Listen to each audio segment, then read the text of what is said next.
There is no ifs and buts question now. It's only High Command. Whenever they feel like taking a decision, that is final. Right now, such things is not going to happen.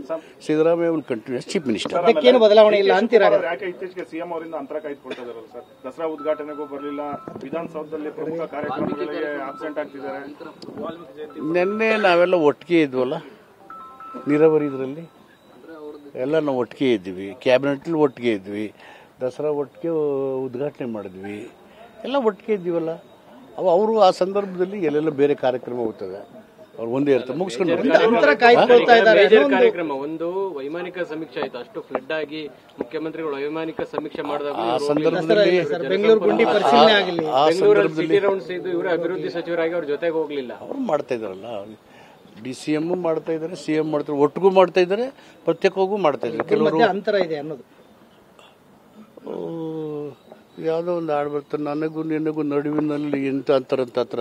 ಇನ್ನು ಒಬ್ರಿಗೊಬ್ರು ಆ ಕಡೆ ಒಬ್ರು ಈ ಕಡೆ ಹೋಗ್ಲೇಬೇಕಲ್ವಾ? ಅದು ತೀರ ಇಲ್ಲ, ದಟ್ ಇಸ್ ನಾಟ್ ಕರೆಕ್ಟ್. ಜೋಡೆತ್ತೆ ಅಲ್ವಾ? ಕಾಂಗ್ರೆಸ್ ಪಕ್ಷ ಕರ್ಪರ್ ಇಬ್ಬರು ದುಡಿದಿದ್ದಾರೆ, ಎಲ್ಲ ಕಾರ್ಯಕರ್ತರು ದುಡಿದಿದ್ದಾರೆ, ಜನರ ಆಶೀರ್ವಾದ ಮಾಡಿದ್ದಾರೆ, ಎಲ್ಲ ನಾಯಕರ ಕೊಡುಗೆ ಇದೆ. ಅಂತಿಮವಾಗಿ ಜನ ಕಾಂಗ್ರೆಸ್ಗೆ ವೋಟ್ ಕೊಟ್ಟಿದ್ದಾರೆ. ಹೀಗಾಗಿ there is no confusion, there is no controversy. We are all one. The government will complete its 5 years term. 2020 ವಾಪಸ್ ಕಾಂಗ್ರೆಸ್ಸೇ ಬರುತ್ತೆ. ಹೀಗಾಗಿ ಯಾವ ಕನ್ಫ್ಯೂಷನ್ ಇಲ್ಲ. ಸರ್ಕಾರದಲ್ಲ, CM ದಷ್ಟೇ ಪ್ರಶ್ನೆ ಬರ್ತದೆ, ಯಾವುದು ಕನ್ಫ್ಯೂಷನ್ ಇಲ್ಲ. Thank you very much.